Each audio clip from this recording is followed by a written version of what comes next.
What's up guys? Sarah Winstead here, bikini athlete and coach for Pro Physique. Today's video is a Q&A video. I did post to my story on Instagram last week asking you guys what questions can I answer for you regarding things like post-show, reverse dieting, transitioning into improvement season. I figured it'd be a great topic for a Q&A video because that's exactly where I am. We are almost 9 weeks post-show. Crazy to think about. Oh my goodness, over 2 months. It's been amazing so far. And definitely look at my previous videos about how my training's been going, full day of eating, a post-show blues. I've got all there. I'm going to cover a couple of those topics here as well, kind of in miniature fashion.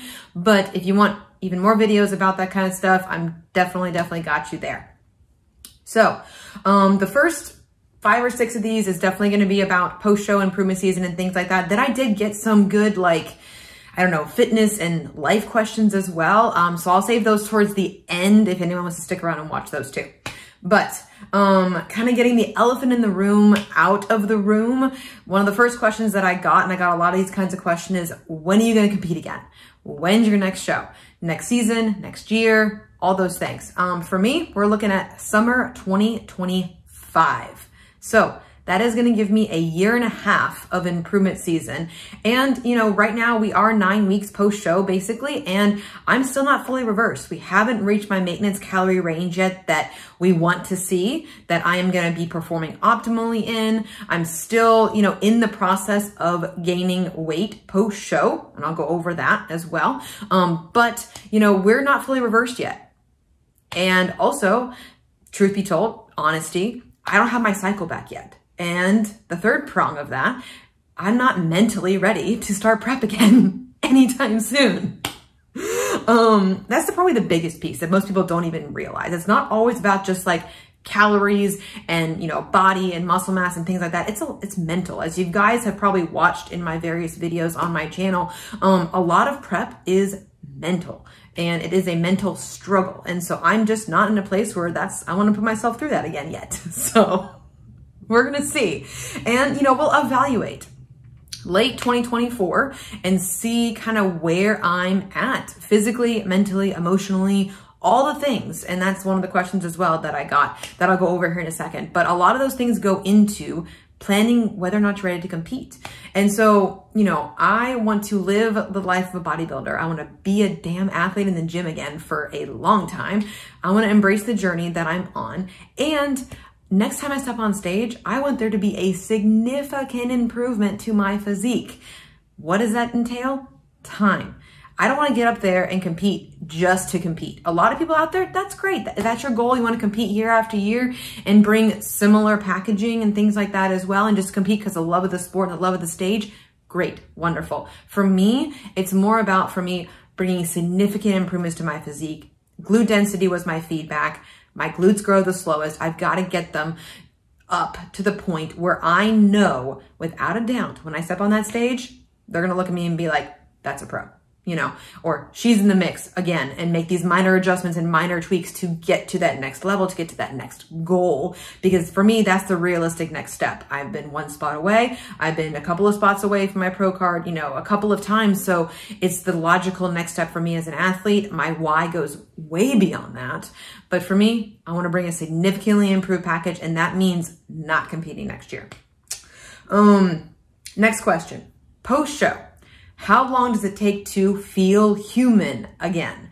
So this differs based upon the client, based upon the person, but personally for me and what I've seen from my clients and heard back from my clients post-show, especially my first timers, 3 to 4 weeks, they start feeling real good. As far as snapping out of that fog lifting, as far as your brain is functioning a lot better. You're able to multitask again. You have a little more energy. You talk with your hands more. You fidget more because you have more non-exercise activity thermogenesis. That's neat. If you notice during deep in prep, you're going to be starting to fidget less. Your body is conserving every little piece of energy it possibly can. You even blink less in contest prep, which is kind of funny. But when you have more energy, more food, and less stress in the body, i.e. through dieting and cardio, then your body is going to relax a little bit more. You're going to feel more like a human, and you're going to actually just start to enjoy things a whole lot more. And that food focus that I've talked about a ton will start to lessen around 3 to 4 weeks or so. So just getting over that hump Very, very, very important. It's tough. It's tough. I'm going to go into that too. Dealing with hunger in the opening weeks of your reverse diet. Some tips to deal with hunger. This is the next question. Number one, what am I drinking? Caffeine, core burn. I have significantly titrated this down as far as my caffeine consumption is concerned. But in the first 2 to 3 weeks post-show, my caffeine consumption was the same as it was in prep because of the hunger. I like caffeine as an appetite suppressant. I like caffeine as an energy resource to help me be a pseudo-normal human during contest prep, but help me transition over into pseudo-normalcy during and after contest prep. I have titrated it down every couple of weeks. And so I'll just take out I used to have a lot more core burn. Truth be told, I was up to 4 scoops a day. 4 scoops. 2 in the morning for my hour of stairs and 2 in the afternoon for my hour of stairs of cardio. And so now I'm down to about a scoop a day in the afternoon, and that's it. So significantly decrease that. I still have my coffee in the morning. I still have my pre-workout, but I feel like my adrenals are a lot happier with me now. But again, slowly but surely titrating that down. So caffeine for me was like my appetite suppressant and my energy resource during contest prep. I kept that the same in the opening weeks to help with the hunger. Keeping your foods the same as in contest prep as in the opening weeks of your improvement season. This not only helps because those were keeping you decently full during contest prep, but they'll also keep you full during the opening weeks post-show and help you not have that food focus too, as far as like the reins are off. What can we eat to satisfy ourselves? And then just feeling like an endless pit. And the first things that I would add in to, again, feel more full, feel more satiated, and mitigate that hunger as much as you can, because you're still going to be hungry, is fruits and vegetables first, because fiber does get lower during contest prep. And focusing on those things first before adding in the fun foods, that really helped me control my hunger because of embracing that full feeling again. It's way different in contest prep than it is in improvement season, and starting to feel that again and being like, okay, I'm content. I'm fine for the next 4-ish hours, whatever between meal timing that you may do for yourselves. That's important. Fruits and vegetables, fiber. Fiber is very, very satisfying. Adding those things in first, then add in the fun foods. Because if you add in the fun foods first, those are highly processed. They're very, very dense, but they're not as satiating as something like maybe like you guys see my full day of eating. My romaine bowl with beef and avocado was my main thing in prep. And then I just added to it some fruits and vegetables to make my stir fry bowls. And it was very satisfying to me in the open. That's the first thing that I really added on. When I did receive more carbohydrates, when I did get a bump in my reverse diet, I added that there. And food variety as well, obviously for different colors, different nutrients and things like that into your body. Staying busy. I know with, reverse dieting, cardio does start to downtick. You don't have to pose as often. I still recommend posing in improvement season, but not every single day for, 15, 20 minutes a day. That's time you get back for yourself, but maybe reinvesting that time into other hobbies like reading a book, mobility work. I added that back into my rest days. That kind of took up some time in between meals. That way I wasn't thinking about food or focus on food or thinking about how hungry I was or anything like that too. Keeping your water the same, keeping your steps pretty similar, but obviously downticking them with cardio as that does downtick. That will kind of take off some stress on the body too. But seeing if you are hungry, going for a walk, employing the same thing that you would in contest prep and improvement season, especially in those opening weeks. Not sure if I already mentioned this, but also the Zevias, like the sparkling waters, I did still add those back in post-show. Took them out for peak week, obviously, for the bubbles and bloating, but I did add those back in because that was very satisfying to me as far as quenching the sugar craving, and then also the bubbles kind of took up space in my stomach and helped me feel fuller and not as hungry. Was I still hungry? Yes, of course I was. It's okay to feel hunger. You felt it in prep, you're going to feel it in improvement season, but also mentally knowing, last point, that it is going to get better. That the hunger is normal. It's your hormones kind of going a little haywire. They've been through a lot. So be gracious with yourself. Be grateful for what your body has done and given you, and knowing that it's going to get better. And knowing that you can do anything for a couple of weeks, knowing that it's going to get better over time. You just got to stick with it and have that discipline post show. It's very important. mental battle with reversing and being okay with weight gain. I got this question a couple of different ways from a couple of different people. And so I think it's, it's very real. It's necessary. Number one, it is absolutely necessary. For 98% of the population, we cannot stay stage lean year round. Nor, it's not just about, how the aesthetics look. Do you want to feel like you felt in prep at stage leanness all the time? No. I go back and I look at my video about like the bikini prep realities that I literally filmed after a double cardio, double stair day and lowest food of my contest prep. I filmed that video that day. I look at myself and I'm like, I am a shell of a human. It's for a purpose, but we can't stay like that. I don't want to live like that. I don't know a single person that wants to live like that. So that's the first thing that I told myself. Yes, would it be lovely to have abs year round? Sure. For me, it was more so about like, I liked the leanness in my legs because I've never had lean legs. I was a swimmer, I was a gymnast, so quads. I was very quad dominant. I still am, but I don't train quads anymore. But, being okay with that mentally, going into it, having a conversation with myself and being very honest with myself about how I actually am feeling, because the scale is going to go up. It's going to happen. But if we focus on other things, having other goals off the bat of improvement season that have nothing to do with the scale, that's also helpful from a mental standpoint. It's kind of my next tip. Number one, acceptance. It's going to happen and you need to stay it. In hindsight, do you want to feel like that forever? No. Number two, having improvement season goals mentally beyond the scale, very helpful. Like for me, PRs, I wanted to get back to my 50s in each hand for overhead press. I just got that today. And so I was just like, that was a goal of mine. And so again, nothing to do with the scale. It has to do actually with me being an athlete again in the gym, which was very exciting for me. Another thing, that was another great goal of mine is to be more present at family gatherings, family events, and be more present on date night with my husband and actually have date night back with my husband. Done those things so far. And then once you accomplish those kinds of goals, set new ones down the road. Constantly be looking forward to something and be working towards something.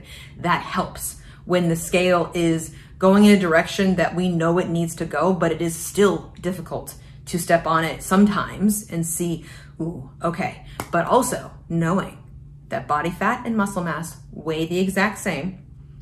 They take up different amounts of space in the body, but not every single time you step on the scale is that body fat, And if it is, oh well, that's okay. We gotta gain some of it back to be a normal functioning human from a health standpoint, to actually put some weight behind our lifts, to improve our overall physique down the road, and to also give our bodies a little bit of a break from the rigors and the stressors of contest prep and of dieting on the body. We're not meant to be that lean. And so yes, stop the abjects. Don't do them. No. Now, if you want to go buy a mirror, make this kind of noise and be like, yeah, that's right. I'm strong as shit right now. Like do that instead. Something positive and not being like, oh, are they gone? Are they still there? Do I have striations? Do I have ab veins anymore? Stop looking for them. No, just get it out of your brain because they're going to go away.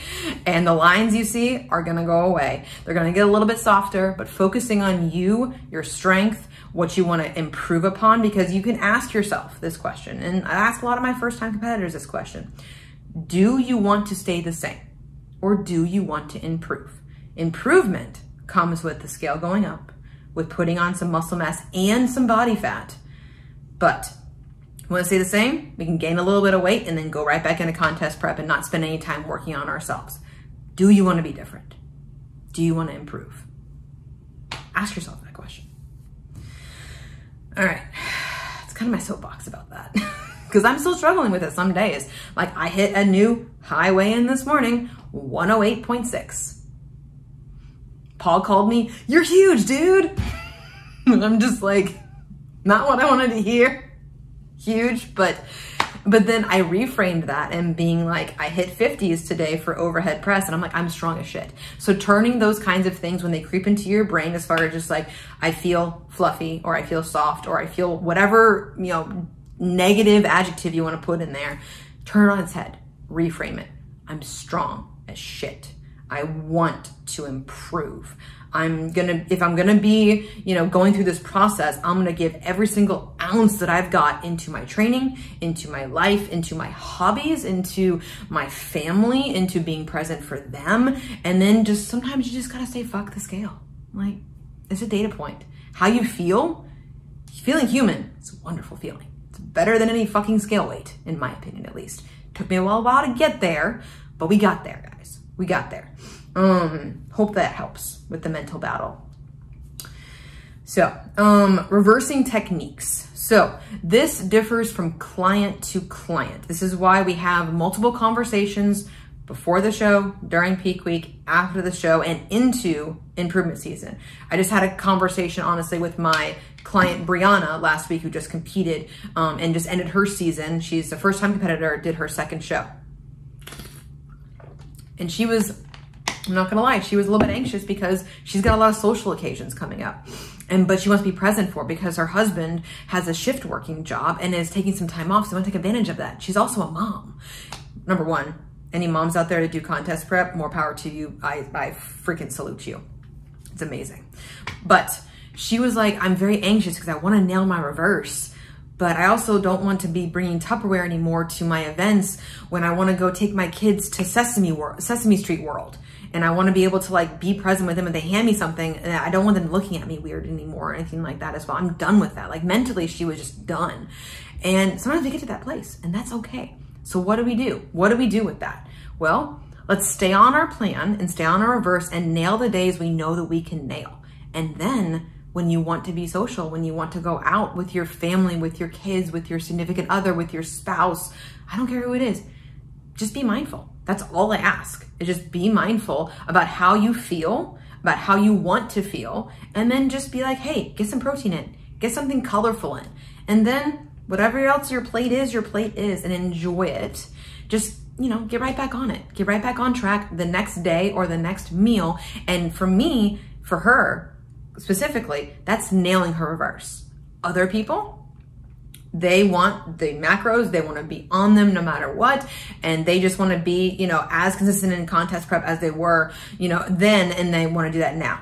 Other clients, they're like, yeah, okay, I can do that. I was like, perfect. Then in a different situation, different context for different people. And so the reverse diet success is different based upon the client, based upon where are they in their season? What is their feedback? How low did we have to go? Are they having mental issues with overconsumption post-show? Because if they are, we may need to raise up their food a little quicker to give them more of the freedom to get those kinds of things under control. But again, this is where having a conversation with your coach comes into play, and being honest with them about what's kind of going on with you too.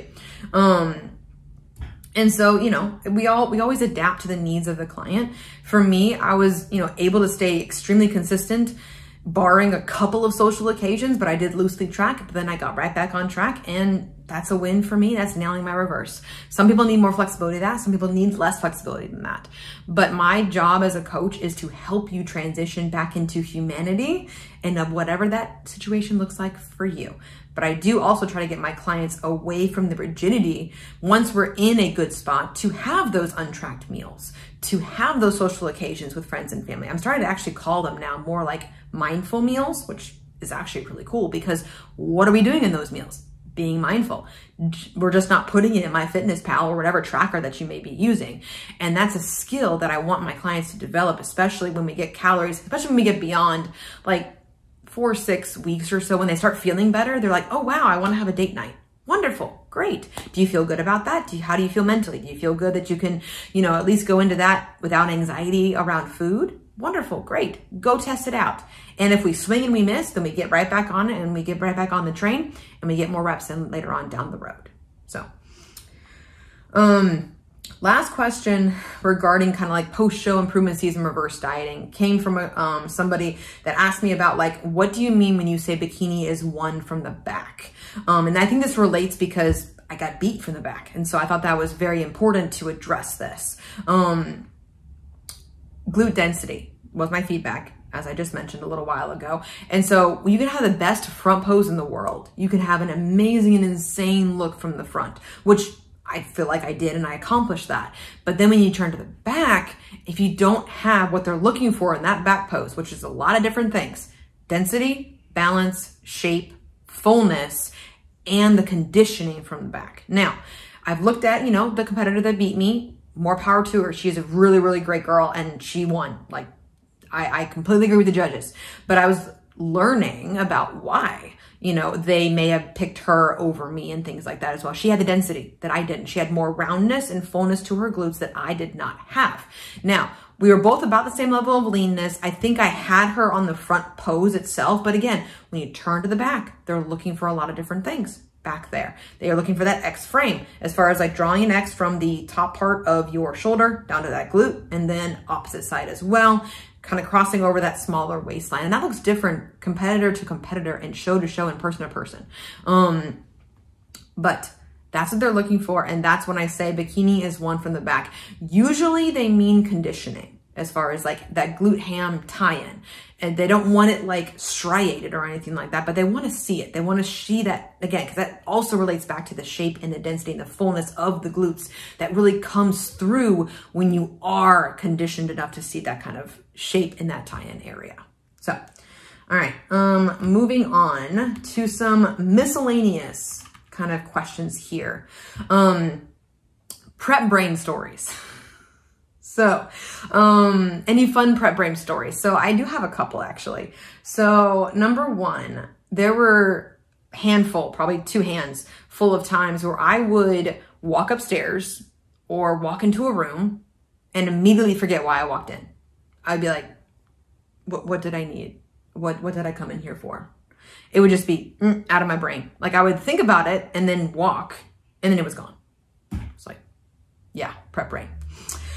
There have been many times when I have cooked my cream of rice. I cook it in the microwave before I go to the gym. And then because before I go to the gym, it's the way it has time to cool down, because I don't like steaming, burn my mouth oatmeal or cream of rice in the morning. So I put it in the freezer to cool it down quicker while I make and eat my pre-workout snack. Many days. Left it in the freezer. Just didn't move it to the refrigerator. It's like the one thing I really freaking enjoyed about the day, and like now it's freaking frozen. It was fine. I can defrost it and still be fine with it, but it's just like, it just gets you. So it's just like, the neurons were not firing that day, many days. And also, even though I had more food, I had to turn around at Junior Nationals and come back home. Thank goodness it was only about 5 minutes into my trip, because I forgot my hair extensions. That's like the one thing besides my suit and my heels that I cannot buy in Chattanooga. Just like, it's prep brain. Still have prep brain. So I don't have it now, but then I did. Moving on. How do you know that you're ready to prep? How do you know if you're first timers that they are ready to prep? I have number one, conversation, communication, coach, client. I call it checking the boxes. And I kind of mentioned this a little bit earlier as far as just like, contest prep and things are concerned. Are calories in a good place? Number one thing. Number two, do we have enough muscle mass? Do we have some density to ourselves that when we do diet down, we're not going to look like a string bean on stage, that we're going to be excited and proud of our physique that we've built? You'll never, ever, ever, ever, ever regret building more muscle mass. Never. Do we have a great mindset and no attachment to food, no food focus? It's not going to cure those kinds of things. It actually makes it worse. No attachments to that kind of stuff. Do we view food as fuel and also as fun in social times? But are we ready mentally to have that discipline, not restriction, that discipline that is needed to navigate contest prep when it comes to food? That's a question I ask a lot of my clients to think about for a very long time. And until I don't hear about those kinds of things in check-ins, or if I hear that they're going out or going to a social event, they're just like, yep, I was good. Like, you know, I'm good, or it didn't really affect me, or maybe in the past I've gone on vacation and gained 10 pounds. I was more mindful this time around, and I'm building up the habits and getting the reps in the tank to where it's like, oh, it's going to be easy to navigate those kinds of things in prep. That's why I asked the question, because there's going to be no contest prep out there that you're not going to have to navigate a birthday, a wedding, a vacation, a holiday, a social event, with those habits that you build up in improvement season. You have to have those habits built up. Are we, you know, again, in regards to habits, training, is there no question at all that we're getting our training done? Yeah, there has to be no question, because training is a non-negotiable during contest prep. We have to be absolutely on it during contest prep, because how we maintain the muscle mass we've actually built. Is our goal and our why strong? I'm talking like ironclad strong, because your goals and your why will be tested exponentially during contest prep. Is your why more than a plastic trophy? Because it has to be more than that. We won't start prep until we figure that out, honestly. You know, because if your goal is, oh, I want to win. We all want to win. Okay, what else? Talk to me about that. I want them to explain that kind of stuff to me. Our finances in a good place. This is a expensive hobby. Very expensive hobby. Can you do it a lot cheaper? Yes, of course. I've had clients that are in college that compete. They can do it on a budget, but it's like, I want to make sure up front, because I don't want to go through this process and being like, oh shoot, I have to pull out a contest prep, but I'm like 2 weeks out, but because I'm, you know, have to devote money over here or over there. I know things happen, but for the most part, are you in a good place? You know what competing costs and things. Have you done your research on those kinds of things? And the last part is actually something that a lot of my clients actually ask for is, coach, I'm ready to be hungry. I'm ready to be hungry. I haven't been hungry in months. I don't know what that freaking feels like. And I'm just like, that's a great sign, because it's like, you're going to be hungry for a long time and you're going to embrace it, and you're going to look at it as like yes, let's go. So that's how you got to look at hunger.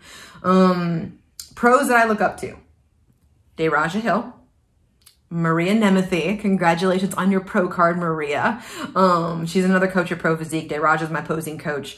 And then those two I am biased, obviously, about, because I know them personally. But I think it's because I know them personally that I look up to them, because I know the hard work that those ladies put in every single freaking day. Like even like people like Dayraja, it's just like, hey, you know, she did have it, I'll say, a shorter, not an easier road, a shorter road to getting your pro card, because she had the damn density to get there. She was a college athlete. She was a tennis player. Like, she had the density. We just had to, you know, she just had to refine a few things, and it's just like, damn girl. But she put in the work to refine those things to make it, without a question, her time. Maria, it was her time. Many times. She just had to prove it to them one more time, and she got her pro card. And rooming with her at Junior Nationals was incredible, just because we got to know each other even on a deeper level, and just like the mindset and the grit that she just never gave up. So that's inspiring. And last one is Kerrigan Pike. She and I are actually in the same height class. She's class B, just like me. And I love her density. I love her work ethic. It is intense. I've never actually met her in person, but she's like, the work ethic of that girl is incredible. So, and she also seems like just a really fun person to hang out with too. Have I been accused of being enhanced? Yes, I have.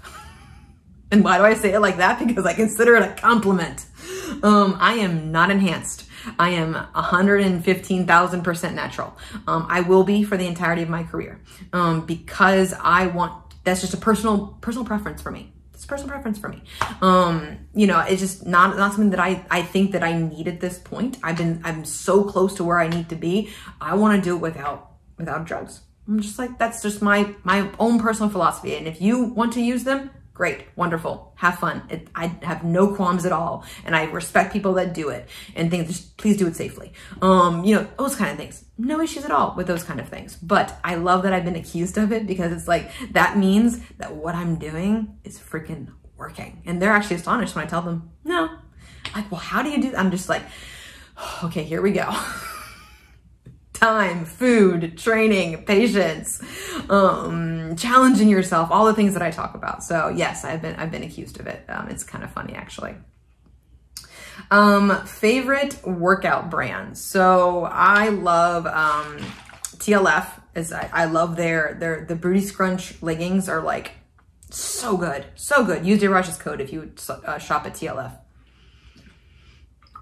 And then a lot of my sports bras actually come from Fabletics. I'm actually, I skip every single month just so I don't get charged. But then I shop the sales because the sales are really, really, really good. So yeah, a lot of my like V-neck, longer, like almost like crop top sports bras, they look like crop tops. That's why I like them, because they kind of double as those kind of things too. Those are my top two for sure. I've kind of weeded out things like Lululemon. I have no qualms with Lululemon. I'm actually wearing Lululemon leggings right now. They last forever. I just don't want to pay that much money. So last couple of questions here. No, actually I'll answer this one first. How did my personal training and coaching career start? So I started in, 2016, 2015, somewhere. Where is my, no, that's my research. I have my personal training like certification up over here on the wall. It's like, but I got recertified. So, I was a certified personal trainer first, and I worked at the Atlanta Athletic Club in Johns Creek. I was also the communications director at Atlanta Athletic Club while I was doing a personal trainer. The GM there was very, very nice enough to let me kind of build up my clientele as long as it didn't affect my full-time work over here. So I kind of did it as like a side hustle. I never expected at all for it to turn into a career. I always had a passion for helping people and whatever I did. And it started with people coming up to me at the gym asking me, what are you doing? You know, how can I get shoulders like you? That's my biggest thing that people ask me. But yeah, and so that's how it started. And so I started helping people a little bit by saying, well, this is what I do. But then I figured, hey, I want to be more knowledgeable. So I went and did the self-study through NASM, the National Academy of Sports Medicine, got certified as a personal trainer, got a personal training job at Atlanta Athletic Club, and trained in person for 5 years. Best 5 years, honestly. I learned so much because my clients ranged from, I think my youngest was in middle school and my oldest was in her 80s. Great woman. All she wanted to do was to stand up and sit down from a chair without any pain. And so that's what we did.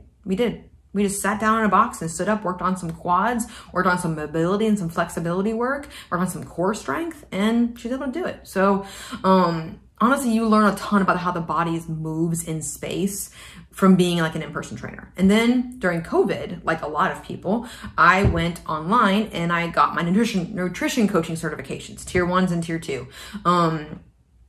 And I started actually coaching people online and moving a lot of my stuff online with COVID in conjunction with my in-person training. And then it just kind of bloomed from there. And one day I just happened to ask Paul if he was looking for any sort of coaches, because he is my coach. And he said, yeah, you know, let's have a conversation. And so we did. Rest is history. I couldn't be happier, honestly. And that kind of goes into one of the last questions. It is going to be the last question. Why stay with Pro Physique? Paul's my coach. Period. End of statement. He will be my coach for the foreseeable future, as long as I'm a competitor. Like, I'm not changing. I'm not leaving him. He is my person. You know, I found it, and I'm so lucky that I have. He and I align on a lot of things as far as our overall philosophies are concerned. And, you know, I sincerely appreciate his devotion to his clients, his devotion to his job, because what you guys don't see behind the scenes, what I've gotten to see as a coach for him, as my boss, it's incredible. Like, it's like, you just don't even know. Like, it's incredible, the level of dedication that he has, and how much he just wants to help, every single person he comes across. And so that's why, you know, and who he attracts, the type of person that he is, your vibe attracts your tribe. I fully believe that, and he is an exemplary of that. Just look at all of his coaches, look at his clients, look at what he has built, look at who he learned from. Layne Norton, Dr. Joe Klemczewski, leaders in the industry, helped him, and then he carved out his own little patch. And yeah, so I can go on and on about that kind of stuff, but I'm just so incredibly grateful to be a part of the team, as not only as a coach, but also as a client. And he's always going to be my coach. That's it. I'll look back on this video in 10 years, he'll probably still be my coach. So, But yes, so I'm gonna wrap up this video here, guys. I appreciate all of the questions you guys sent in. If you have any additional ones or future video topics that you may want me to dive into based upon maybe what you saw here today, comment below, like the video, subscribe, all the things. But I'll catch you guys in the next video.